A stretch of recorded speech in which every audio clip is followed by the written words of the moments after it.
Hi everyone.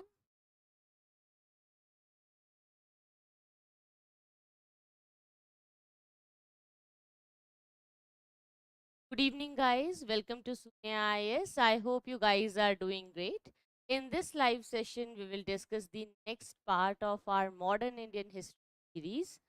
I hope I'm live. If it is audible and visible to you, please let me know in the comments.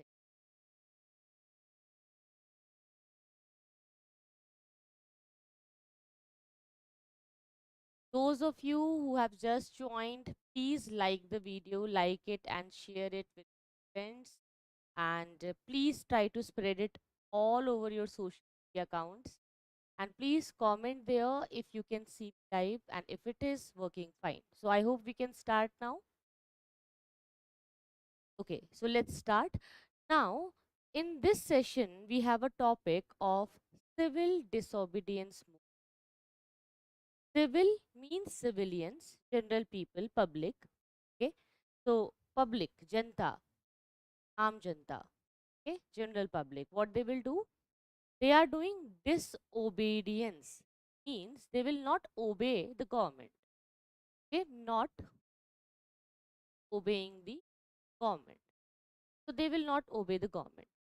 And by not obeying the government, they will lead a movement. Movement means when you have a goal and a time frame to do something. And to achieve this, they are doing the civil disobedience movement under Mahatma Gandhi. But at that time, when India decided to go for civil disobedience, when Congress and Gandhiji decided to do, simultaneously round table conferences were going on by the Britishers. So Britishers are initiating, or they at that time they initiated the round table conferences. There were three round table conferences. Okay, three round table conferences were there. And if you talk about the civil disobedience movement, it was by the Congress and other leaders like Mahatma Gandhi and so many other leaders were there. You can call them Indian nationalists. Okay,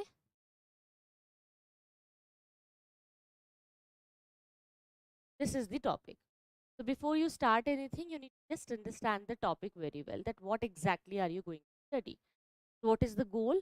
We need to understand here that civil disobedience movement is having a goal. The goal is to achieve the Purna Swaraj.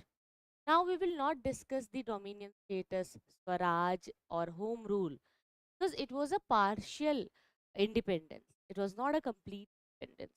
Because if you got self rule, we have a government would be having a tyranny of Britishers. But if you get complete independence, then you will get a sovereign polity. Like today in India, we are a sovereign nation because there is no suzerainty of Britishers or any other country on India now. We follow our own diplomacy and our own logic when we sign any deal or when we go for any of the treaties world. So here, let's understand why and how the civil disobedience movement was launched. But before I started, there is a question.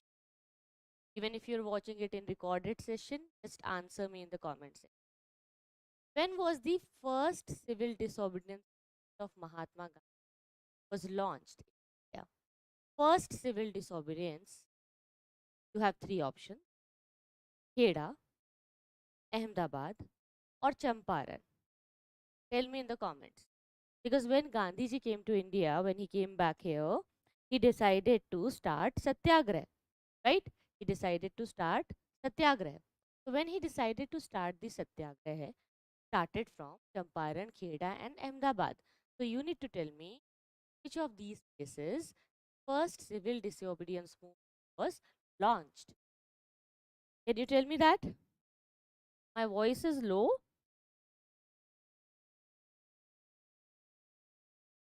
but I think it is fine. I think the voice is okay, but still, in case you feel it is low, then every one of you comment fine or low. Comment. Okay? then I'll understand. Okay. Yes, Shubham. Yes. Hello, Naideep. Hello, Pratik. Yes. Fine. So the idea is that here we understand the civil disobedience movement is not obeying the government or the orders of the government, the laws or the things made by the government. So British government, when Gandhiji entered in Champaran to do the indigo satyagraha for the peasants of Champaran in Bihar, he was asked to leave that area, but he disobeyed the government and he started his own satyagraha there. So that was in Champaran. So Champaran is the right answer, where the first civil disobedience movement was launched by Gandhiji. Clear? Now, if we understand what is civil disobedience movement, you need to understand here a good amount of mass participation is going to be there. Okay, so mass movement it was, and it was launched by the Congress after a gap of 8 years because they started the Swaraj Party and fought the election. There were several factors that prepared the ground for the civil disobedience movement. If we understand those grounds, you remember that before civil disobedience movement, we had a non-cooperation movement. But the non-cooperation movement was withdrawn by Gandhiji due to Chauri Chaura incident. So after the withdrawal of non-cooperation movement, it was after 8 years of gap when we decided to launch a full-fledged movement again. Okay, the withdrawal of NCM to non-acceptance of Nehru report by the British government, because Nehru report was submitted and in the Nehru report we asked for dominion status, but we did not get it. So we said that now we will not ask for dominion status anymore, and Congress with Jawaharlal Nehru in 1929 celebrated the first Independence Day as the Purna Swaraj of India. Now, if you look at the run up, like how the civil disobedience movement was followed, at the Calcutta session of Congress in 1928, it was presided by Motilal Nehru, father of Jawaharlal Nehru. When Nehru report was there, Nehru report was approved by all the Congress members. So it was approved by the Congress, but younger elements led by the Jawaharlal Nehru, Subhash Chandra Bose, Satyamurthy, they demanded that the Congress set the goal of Purna Swaraj or complete independence. Then why are you asking for the dominion status in Nehru report? Okay, so 1 year was given to the government. Still, if they could understand the idea of dominion status, then people could, you know, restrict themselves to that particular demand and can assume that okay, fine, let's go for one step first and later we can achieve the Purna Swaraj later. But it was not agreed. It was not agreed. It was not something favorable for the British government at that time, and Britishers decided not to accept it. They rejected the Nehru report, and that's why the civil disobedience movement was launched. So, in the Lahore Congress session of December 1929, which was presided by Jawaharlal Nehru, they first of all they celebrated the first Independence Day and assumed Purna Swaraj, that we don't care if even if Britishers are here for us, but they are foreigners. We will make our own law, we will make our own government, and we will establish everything by ourselves. If they will be here, they will be treated as a foreigners, and we can do whatever we want, and we won't stop anymore.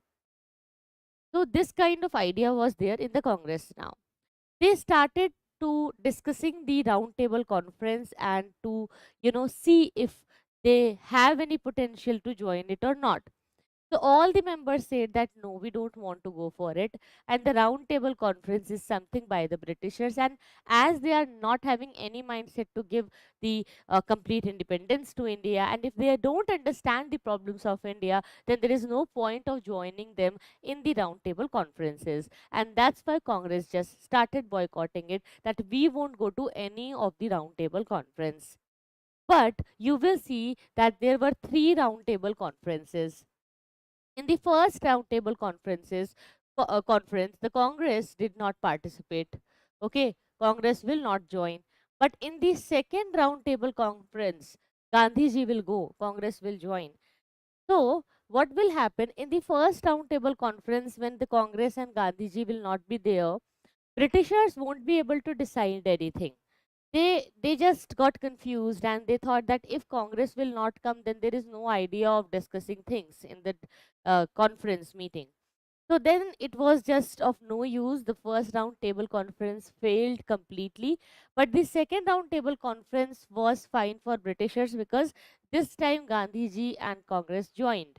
But the problem was nothing was achieved for the Congress for the Indian independence. So Gandhiji was very, very worried and he was completely irritated because of this behavior, and then he decided to come back and relaunch the civil disobedience movement. So the civil disobedience movement which you are studying right now, just understand that it had two phases. It will be there during the first roundtable conference, it will be on the hold during second roundtable conference, it will restart again after the second roundtable conference. So you need to understand that the civil disobedience movement was on hold during the second roundtable conference because Gandhiji and Congress decided to participate. As you can see there, that in the first roundtable conference, they decided to boycott only.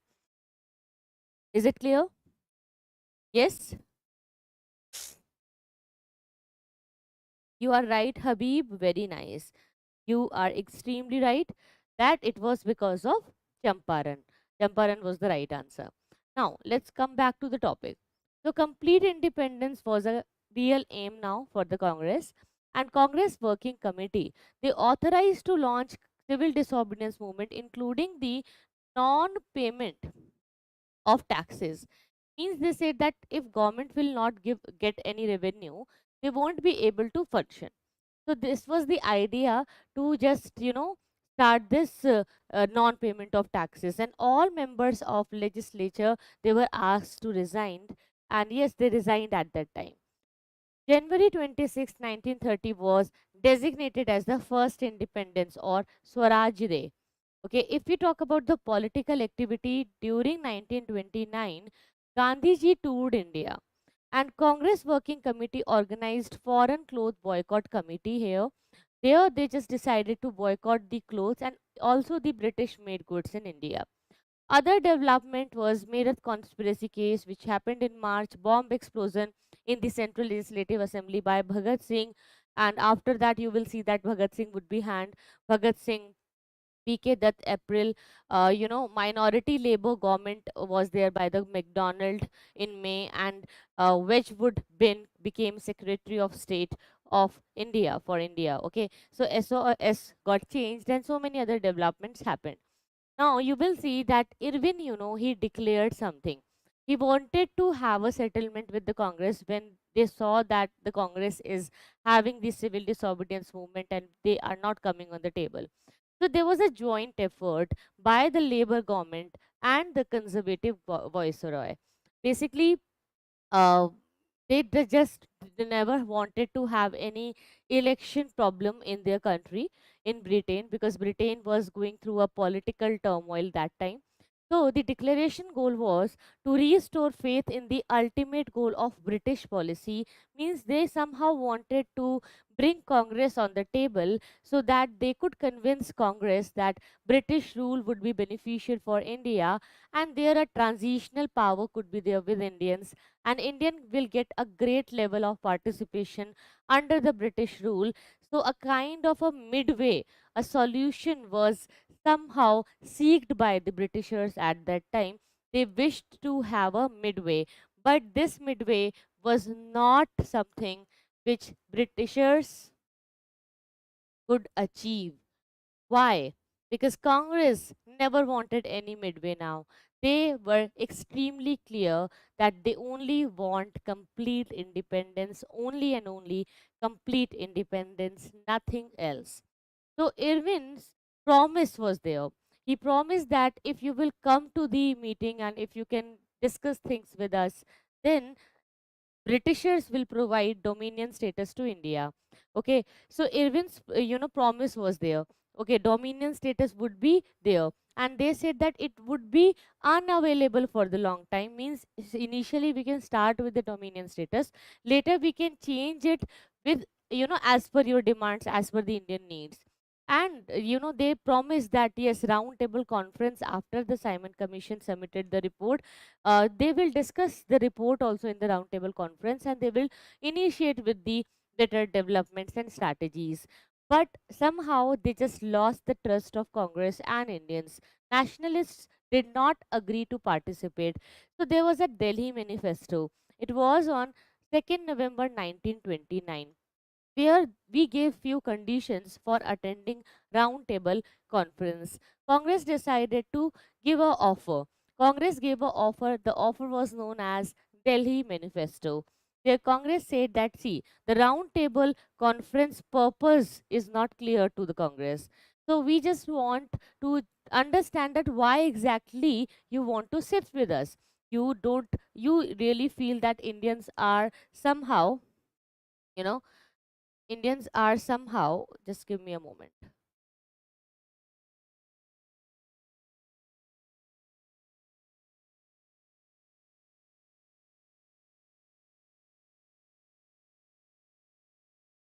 Yeah. So basically, what happened was that Congress said that you consider Indians as uncivilized, then why are you asking us to come for you? And if you want us to be there on the table, then please give us a purpose. And why are you having this meeting? What is the purpose of meeting? And if you clarify the purpose, then only we will come to you, and then only we can hold the civil disobedience movement, because we don't know if there is any trap by the Britishers again.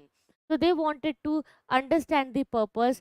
If it is only for dominion status, then when they will get the dominion status, and if it will be reached, then how the constitution would be implemented for the India, and how the dominion status will lead the new Indian constitution. So this clarity was not there. Congress to have majority representation at roundtable conference. They wanted majority and general amnesty for political prisoners and a policy of reconciliation. Irwin rejected the demands, and because of this rejection, Congress said that okay, then if you reject the demand, we will not come. Because if you are not releasing our political prisoners, if you are not helping our leaders, if you are not having any friendly support for the Indians, then Congress will not come. Congress will not support you. Congress will not join the round table conference. Okay. So it was very, very clear. Now, they just started having the civil disobedience movement. It was going on in India, and somehow you could see that a huge level of mass movement was there. But then, when nobody came in the first roundtable conference, the government became very impatient, and there was a sense of urgency. And in this sense of urgency, they decided to somehow get Gandhiji on the table. And Viceroy Irwin again asked Gandhiji to come and discuss things.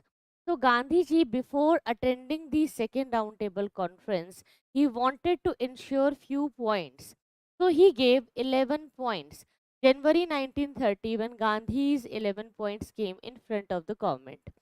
So, Gandhiji said that first of all, you should reduce the expenditure on army and civil services by 50%, because it is somehow draining the Indian wealth, and defense was not needed at a huge level for the British India at that time. Again, second thing was introduce total prohibition. Means we don't want British goods in India. Also, Gandhiji wanted to reform the criminal investigation department, because few of the leaders got penalized due to wrong findings.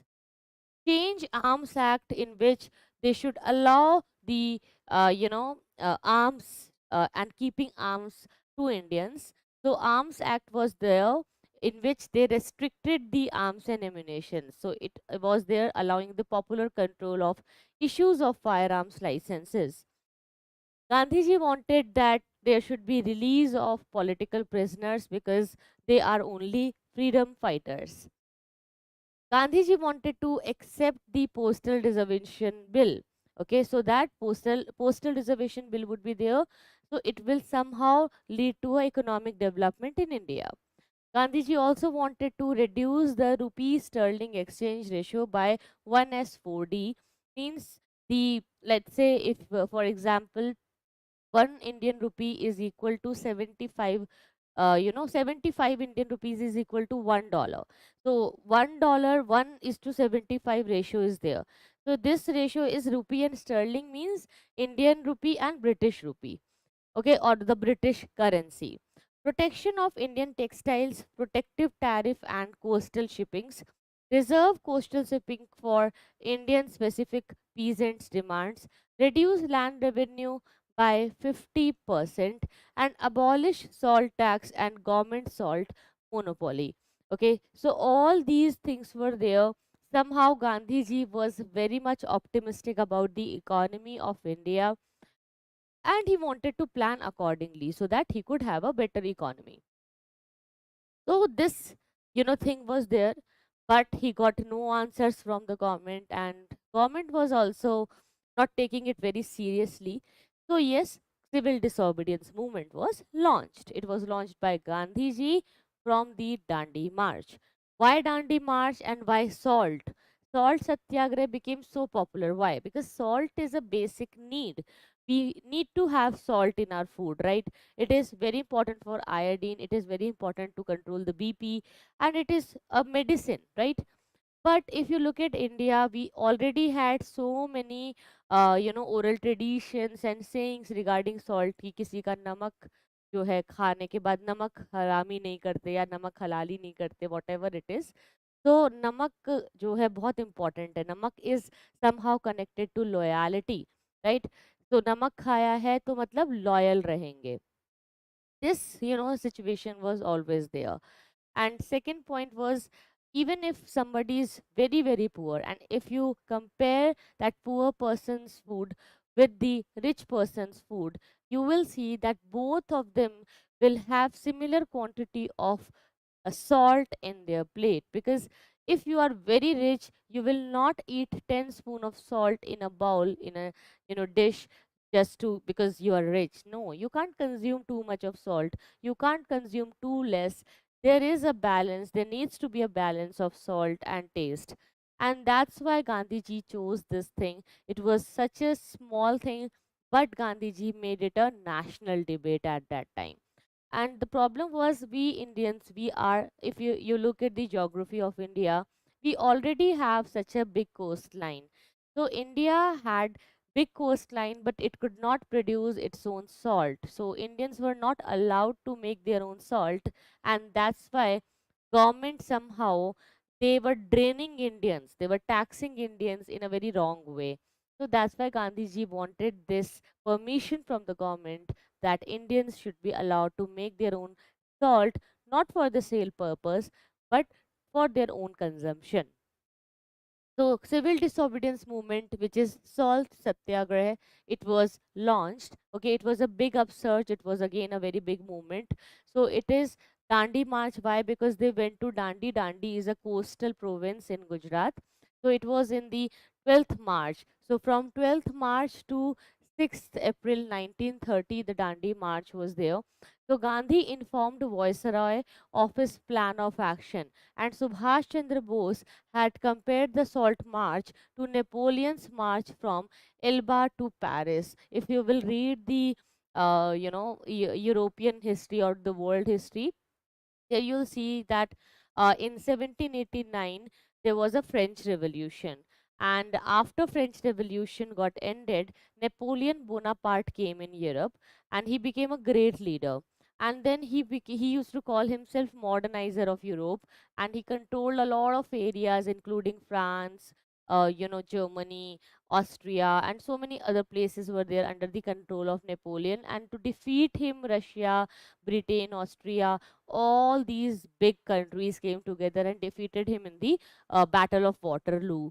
So yes, you will read it in the world history, but just understand that this fact is important for you because it could be asked in prelims that who compared the salt march of Gandhi ji to the Napoleon's march from Elba to Paris. So remember that Subhash Chandra Bose compared this salt march. Okay, he compared this salt march to Napoleon's march from Elba to Paris. Remember this fact, this line can come directly in the prelims. Clear? I'm giving you questions also, practice questions to understand. Now, Gandhiji, with his 78 followers, they started from Sabarmati Ashram, and there's Gandhiji. He took a pledge that I won't come back to this Sabarmati Ashram if I will not achieve success in this Dandi March. If I could not get independence for India, then I will never come to this place, because he used to love this ashram. He had a great deep feeling. But the problem and irony is that Gandhi ji really could not return to this ashram once he, went out of this place, because he got busy in the independence struggle and he was not able to come back. However, he got success in the Dandi March, and yes, salt tax was abolished. But I'm just telling you the pledge he took, but he was not able to come back even after completing the pledge. So 78 followers of Sabarmati, they were to march from his headquarters in Ahmedabad through villages of Gujarat for 240 miles. Okay. Now, Gandhi's instructions to his followers, wherever possible, civil disobedience of the salt law should be started. Gandhiji, he gave these instructions to his followers. Foreign liquor and clothes shops can be picketed. Means he was saying that, see, we can start the civil disobedience movement, but it should not be similar to the non-cooperation movement, because non-cooperation movement was too strict, and their Chauri Chaura incident came. So Gandhiji was saying that please try to be very non-violent and have a peaceful mind in your approach. So wherever possible, civil disobedience movement of salt law should be started, and it should be there in a very peaceful way. After following this, many of the local leaders in their own regional areas went to their own coastal lands and made and prepared their own salt by boiling the sea water. And in case if any regional leader had no sea around or no coastal area around them, they just decided to use a pond, or to use, even if a small watershed or river area is there, they could use it. So they started doing it. Why? Just to have a symbolic march, even if the coastland is not near. So this kind of enthusiasm was there, which you can see.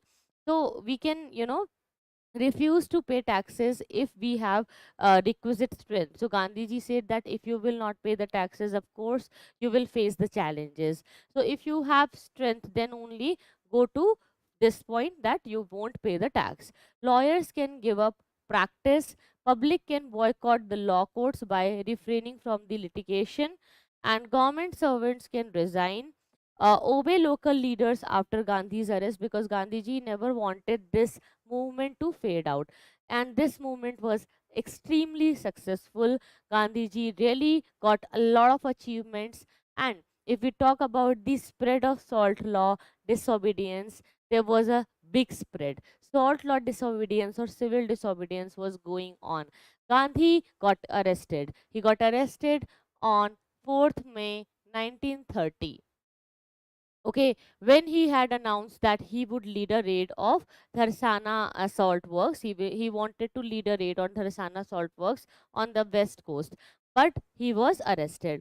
After Gandhi's arrest, Congress Working Committee sanctioned the non-payment of revenue in Rayatwari areas, and no chowkidari tax campaign also was going on in the zamindari areas, and the violation of forest laws in the central provinces.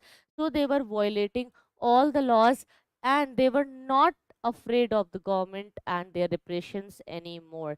If we talk about the satyagraha at different places, this is important for prelims. Remember, in Tamil Nadu, we had a leader, C. Rajgopalachari. Rajgopalachari also gave us a formula, C. Rajgopalachari formula, which will be there near to the independence when we will give a formula for independent India, but it was not successful.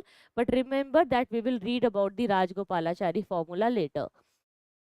So C. Rajgopalachari was from Tamil Nadu. He organized a march from Tiruchirappalli to Vedranyam, and it was on the Tanjore coast in April 1930 to defy the salt law. In Kerala, salt marches were organized by K. Kelappan, a Nayar Congress leader. He was best known for the Vaikom Satyagraha. In Odisha, the salt satyagraha was successful in the coastal districts of Balasore, Kattak, and Puri under a Gandhian leader, Gopal Bandhu Chaudhary. Very, very important, Gopal Bandhu Chaudhary. Okay, so remember the name of these leaders and their places. You can make a table if you want. In Assam, it was in May 1930. However, a successful student strike against the Cunningham Circular was there, which prohibited student political participation.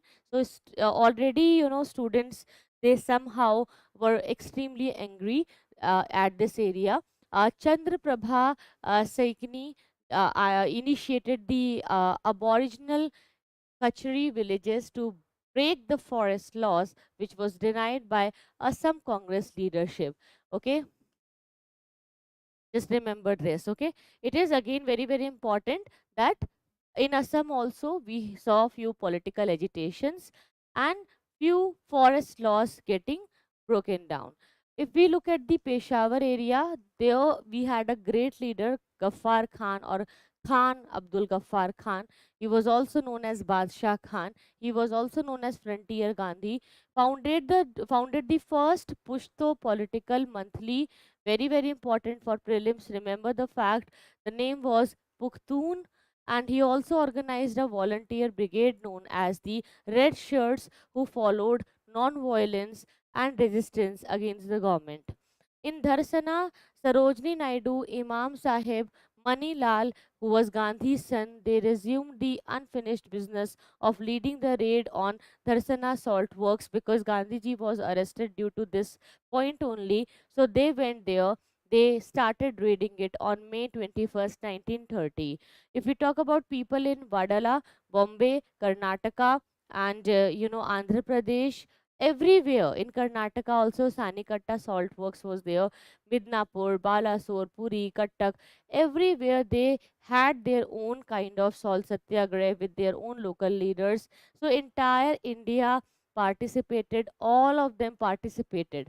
If we talk about Maharashtra and Karnataka, in these areas also forest laws such as keeping their animals in the non-grazing grounds and wherever restricted areas were there, they just went there to break the law, and timber restrictions were broken, so they were floated there, as was the public sale of illegally obtained forest produce.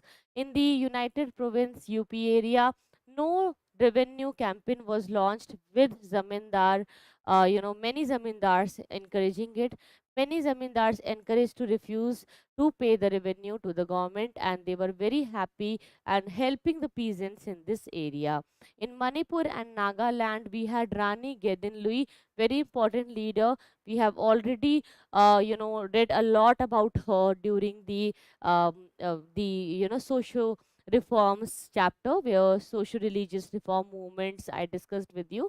So there in the northeast, we had Rani Gaidinlui, a Naga spiritual leader who followed her cousin Hypo Jadonang. Very, very important.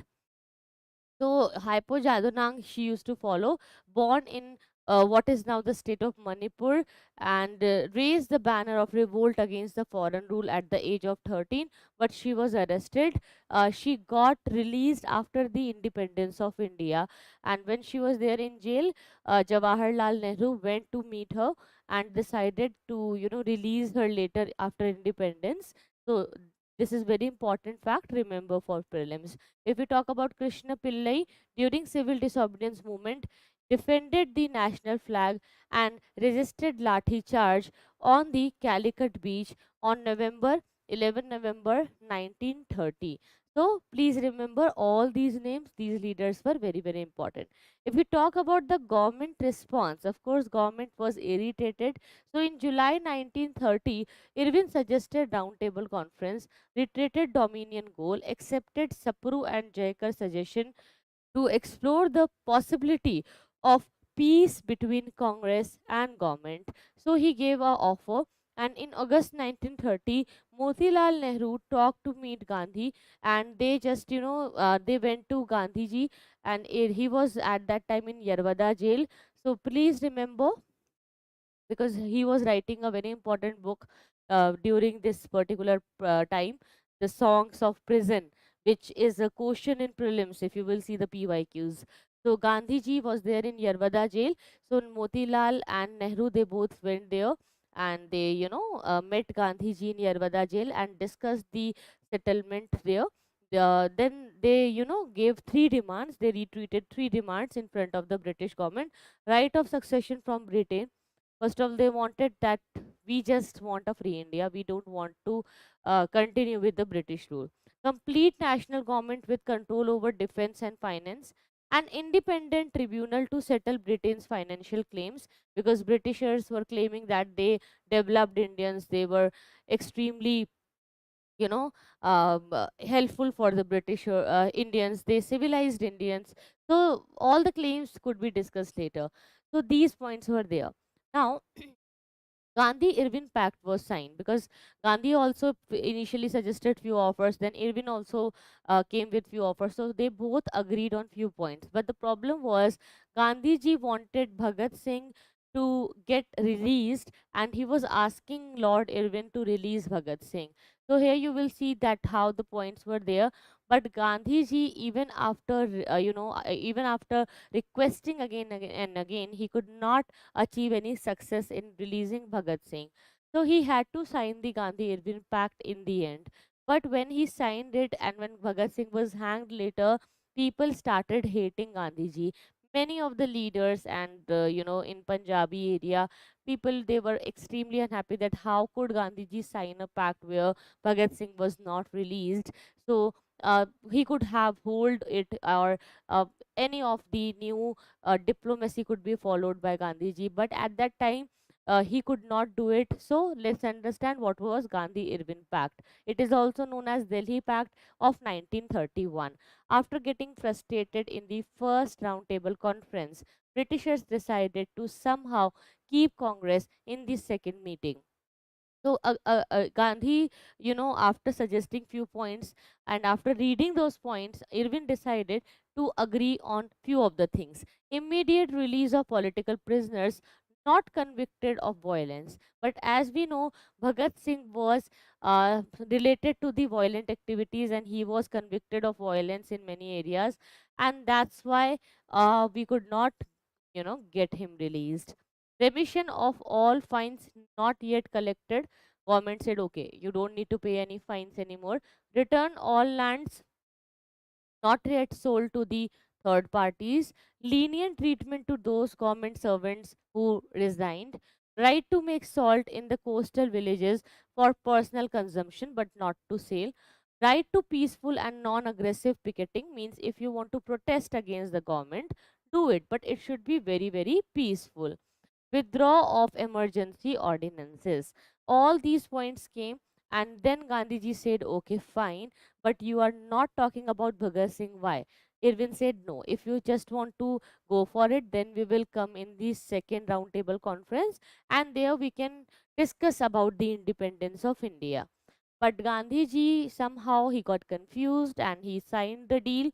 So Irwin, rejected 2 points in the Gandhi Irwin Pact. First of all, public inquiry into public excesses, that how, public excesses and expenses were there. And commutation of Bhagat Singh and his comrades to life sentence, because Gandhiji thought that once he could achieve at least life sentence, then after independence we will release Bhagat Singh. But of course this idea could not be there, and Irving just rejected these 2 points. When these 2 points were rejected, now it is said that when it was already clear in the Delhi Pact or the Gandhi Irwin Pact that Bhagat Singh won't be released, then why Gandhiji signed it? Why Gandhiji signed the deal? Why? Because there was no point of signing it because Bhagat Singh, he was a great leader, so popular. Then why? Can you tell me why he signed it? Who can tell me in the comments? I am waiting for your comments, guys. You need to comment, and that's why I take live classes because I like reading your comments live.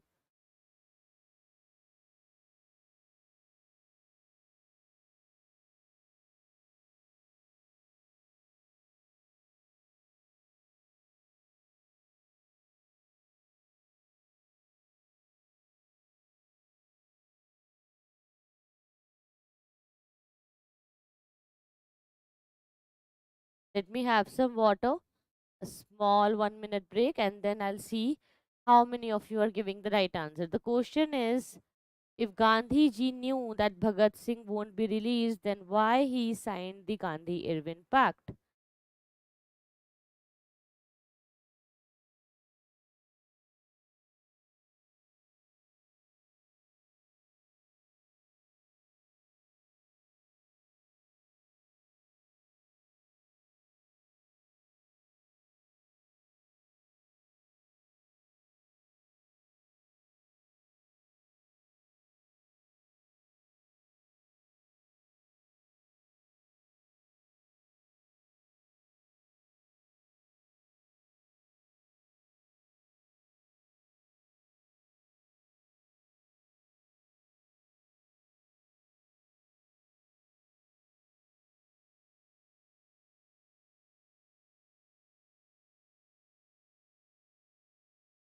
I can't see any of the right answer till now. You guys can still try, okay?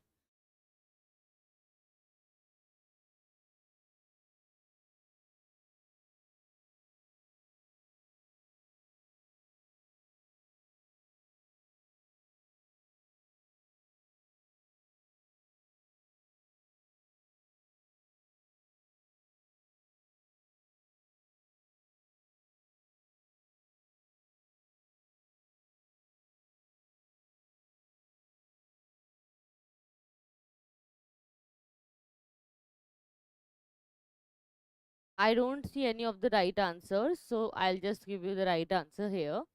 Basically, what happened, guys, Gandhiji knew that even if he won't sign the deal, Bhagat Singh would be hanged. There was no point of holding the debate. There was no point of increasing the British frustration. And he thought that maybe in the second roundtable conference, a goal of independent India would be achieved. So, this misconception was there in his mind.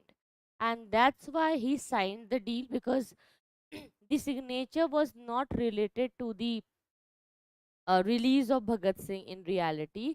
Gandhiji only, he could only create a pressure on the government, but ultimately he knew that Britishers won't leave Bhagat Singh. And that's why, Britishers just signed the deal. So Gandhi Irwin Pact was signed. So Gandhiji said, okay, now if we are signing the pact, then we will suspend the civil disobedience movement and we will participate in the next roundtable conference. So in the second roundtable conference, he participated. The pact paved the way for Government of India Act of 1935, which softened the Dayaki system and allowed a greater number of Indian representatives in the central legislature. And today, the Indian constitution, which we see today, the present constitution of India,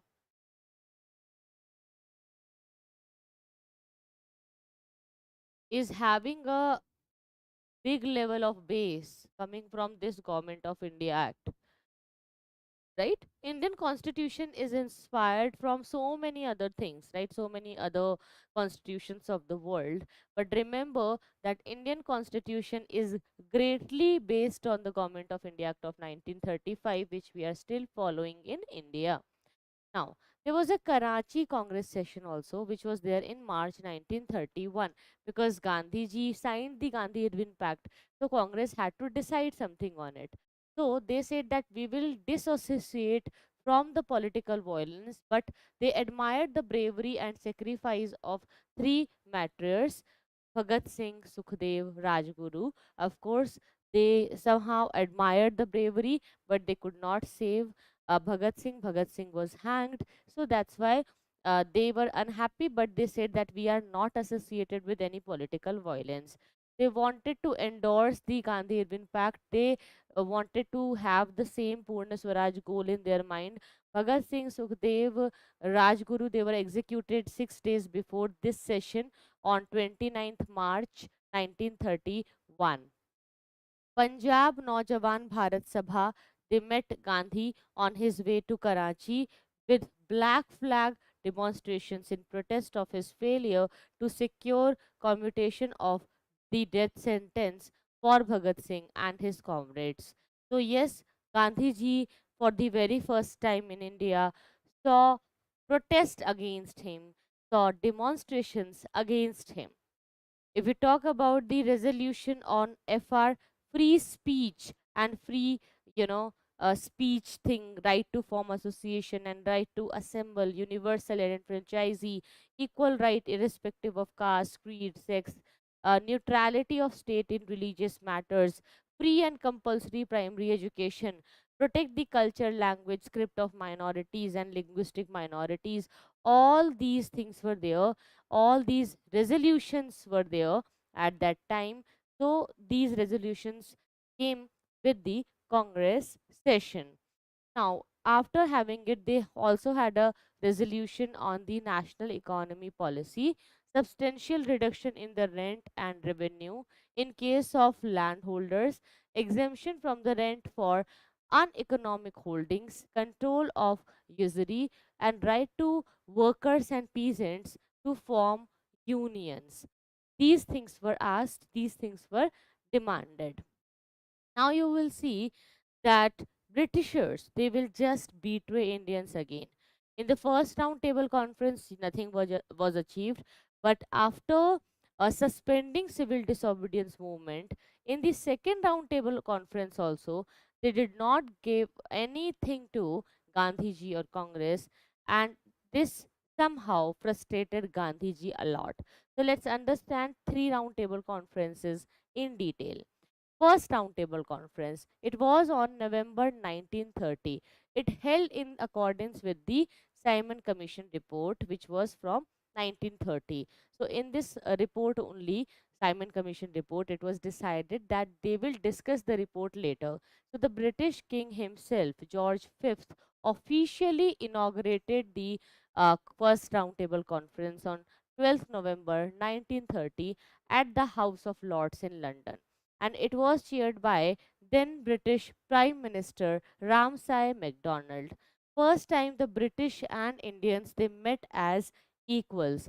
Congress and some prominent business leaders they declined to attend, but many other Indian groups were present, attended by princely states, Muslim League, Justice Party, Hindu Mahasabha, and others. Muslim League sent Aga Khan, Maulana Muhammad Ali Johar, and others. Government of India, represented by Narendranath Bhupendranath Mitra, C.P.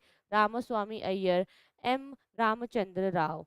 Nothing much was achieved. Generally agreed that India was to be developed into a federation, safeguards regarding defense and finance, while other departments were to be transformed.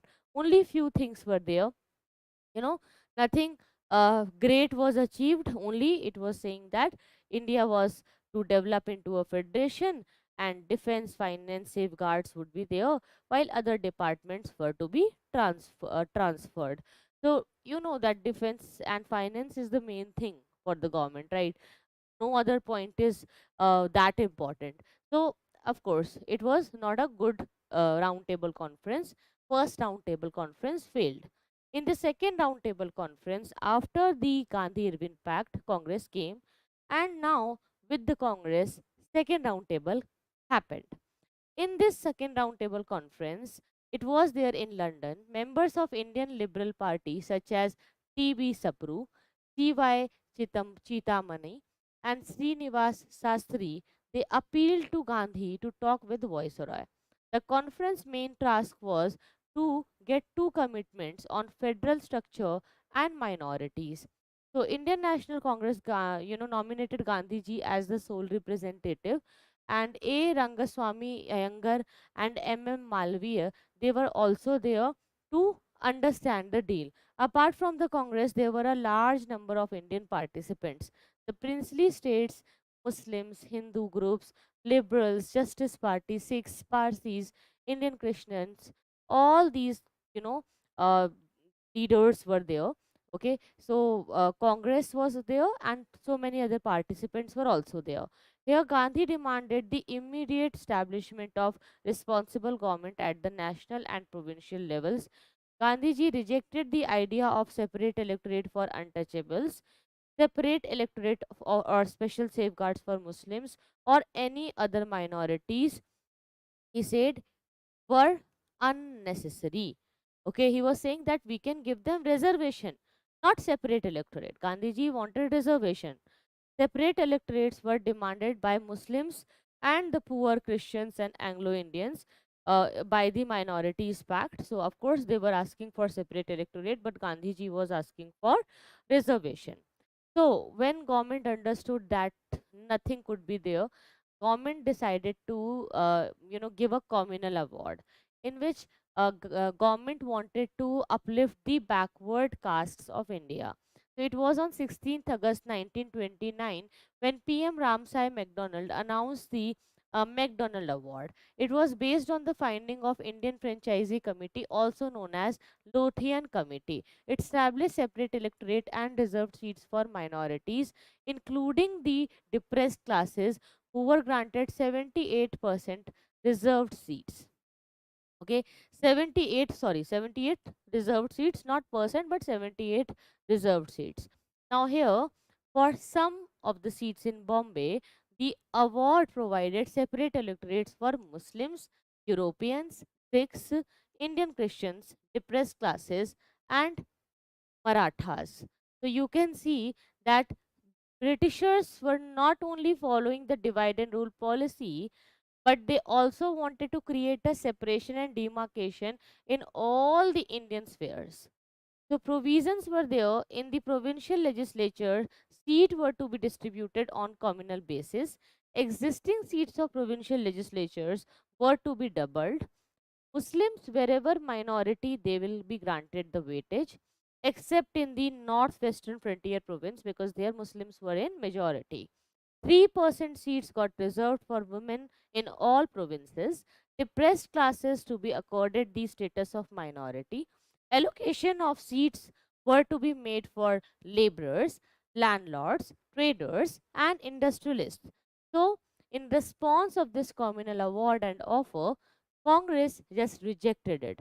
Congress said that we don't understand it, we have no idea to follow what.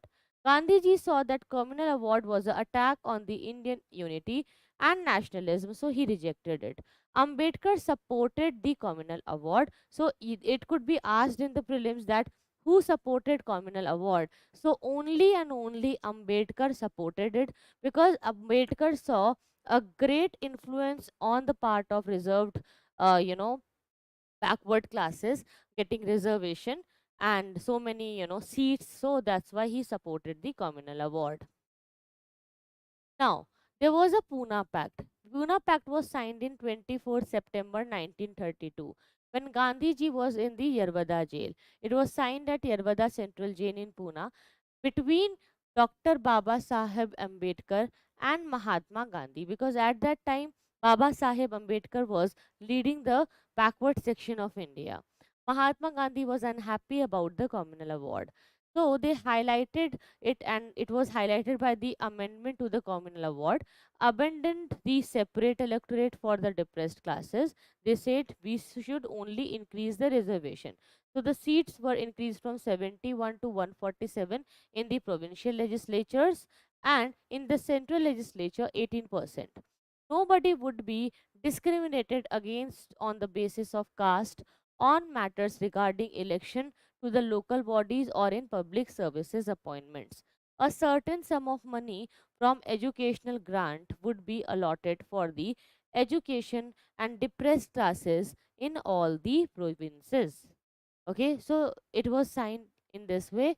This was the Pune Pact. Okay, so here you can see all the points of Pune Pact, and I hope you understand that it was signed to have no deadlock according to the communal award. Now the question is why this situation was there between Gandhiji and Ambedkar, and why they had to sign a Pune Pact. The answer is Gandhiji thought that the mindset needs to be changed first. There is no use of making a law if you cannot change the mindset.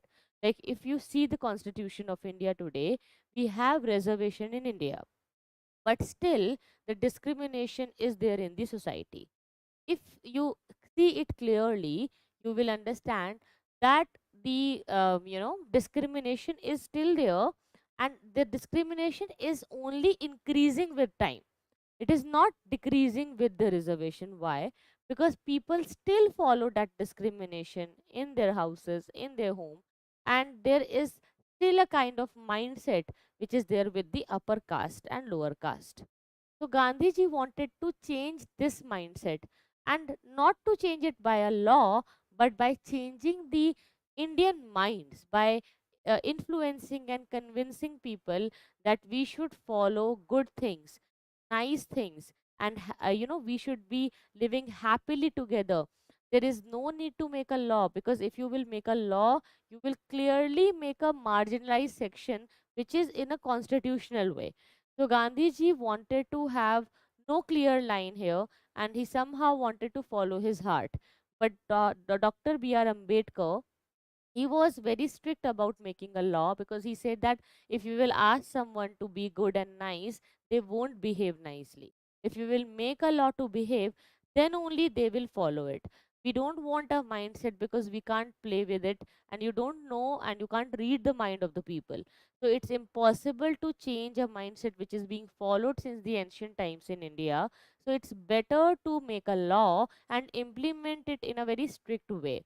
So that's why both of them had a clash in an ideological way, and this ideological clash led to the Pune Pact, and ultimately they both decided for having a reservation, not to have a separate electorate. So Ambedkar also became happy, and Gandhiji also became very happy. If we talk about the third roundtable conference, INC and Gandhiji, they did not attend because they were already very much betrayed in the second round table.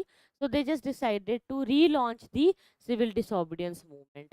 So the third round table conference was of no use, and neither did many Indian leaders join it, because they understood that this is just a waste of time. Delegates were sent by Indian states like Aga Khan III, B.R. Ambedkar, Muhammad Iqbal, Begum Jahanara Shehnawaz, Sir Purushottam Das Thakur Das. They were among the other Indian representatives.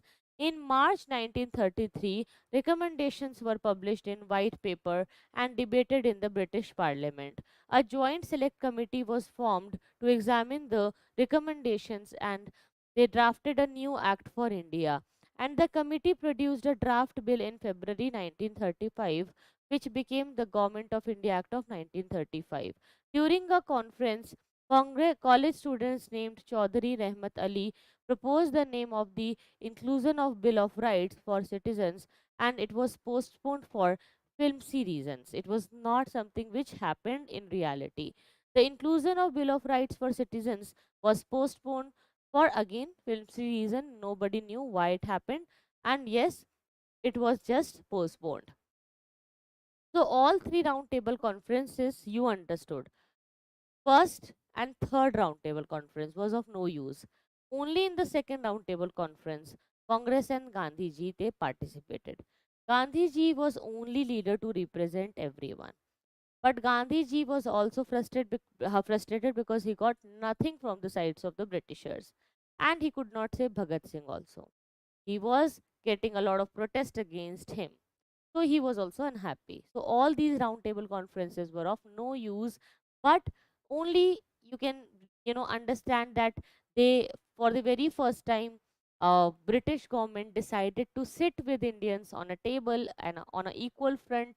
So it was a sense of a sense of equality which came in the minds of Indians, and it really uplifted the mindset of the Indian society, that how they should debate and participate in a political way. So it was a opening of the mind, and it was a joining of a lot of dots, because during the national movements things were fragmented and scattered, but the ideas got aligned after these three roundtable conferences. So, if we talk about the other facts regarding the roundtable conference, the roundtable conferences, they were attended by different groups via their representatives, such as princely states, Muslim League, Sikh, Parsis, women, liberals, and depressed classes. Depressed classes were represented by Dr. Bhimrao Ambedkar in all the three roundtable conferences. Similarly, liberals were represented by Tej Bahadur Sapru in all the roundtable conferences. Begum Jahanara Shehnawaz, she represented women in all the roundtable conferences. So remember these three names: Begum Jahanara Shehnawaz. So how can you remember it? Begum Jahanara, मतलब पूरी जहान की बेगम, means जहान, जहां means all the women, जहां, all the women, okay, पूरे जहां की, सारी जहां की. तो सारे जहां, all women. Tej Bahadur Sapru, liberals, liberals are always Tej, liberal लोग तेज होते हैं. कंजर्वेटिव लोग क्या होता है, conservatives they are more traditional in their mindset, they are very slow, they don't want a change. Liberals are quick, they want तेजी, they want तेज, right. तो ऐसे याद रखो, liberals Tej Bahadur Sapru. And Bhimrao Ambedkar backward classes को रिप्रेजेंट करते थे, and this is something which we always remember, because we all know about Bhimrao Ambedkar and how he had to follow things, and how used to go for the depressed classes, the way he always had minds regarding the uh, reservation and bills in India.